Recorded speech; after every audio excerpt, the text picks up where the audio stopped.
बर्दाश्त करत बा। एक माई जन्म देने वाली,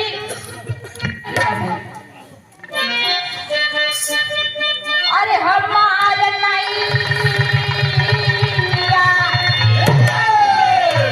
अरे हमार नैया मैया परवा लगाइला, साढ़े माई पतवरिया उठाइला।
माँ अगर इस मंच पे आई है माँ, हम तोहरे सहारे हैं, हमका केहू नहीं लौकत माई।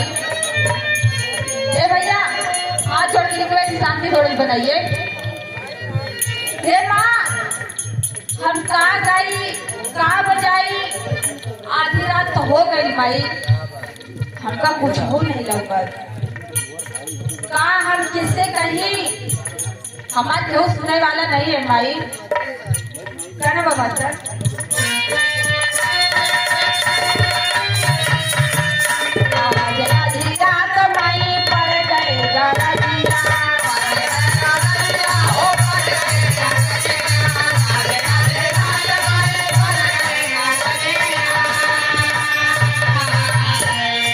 तुम्हारे दुआरे आई लगाई रजिया,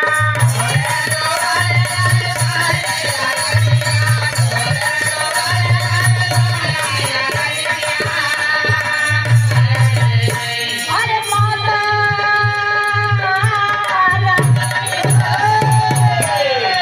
माता रानी आके रहिया बताएगा, हमारा नैया मैया परवा लगाएगा।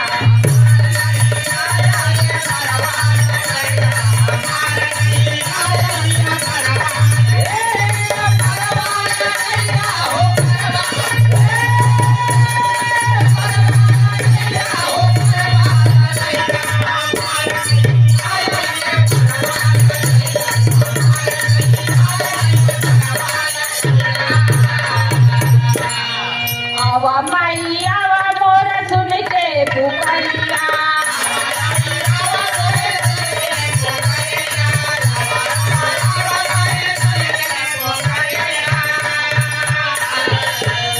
सभवा में माई को के लगाई गोहरिया,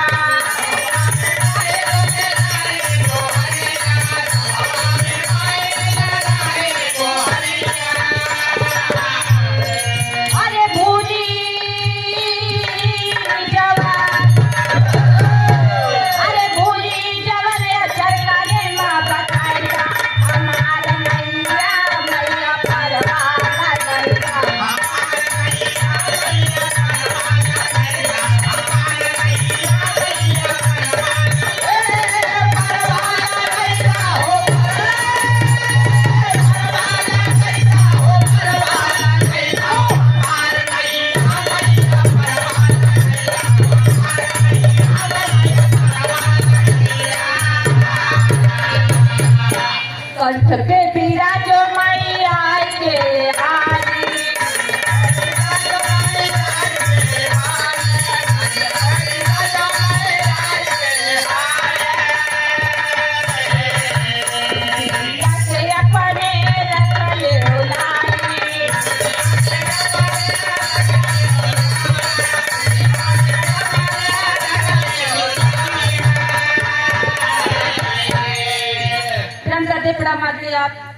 श्रीमान ग्राह जगत के कोरसगढ़ राम आश्रय गढ़वा के धरती से, जिनके सुपुत्री ग्राह जगत के सूरज, उगता हुआ सूरज, और हमारी छोटी बहन जिनकी तरफ से 11 रुपए का पुरस्कार।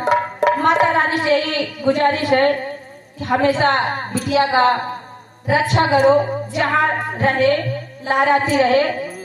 बिटिया आने वाले समय में बहुत अच्छा बिरहा आप लोगों को गाएगी, सुनाएगी। आदरणीय हमारी बहन अंशिका कुमारी, बहुत बहुत धन्यवाद बा। बिटिया अपने कला के क्षेत्र में आगे बढ़े।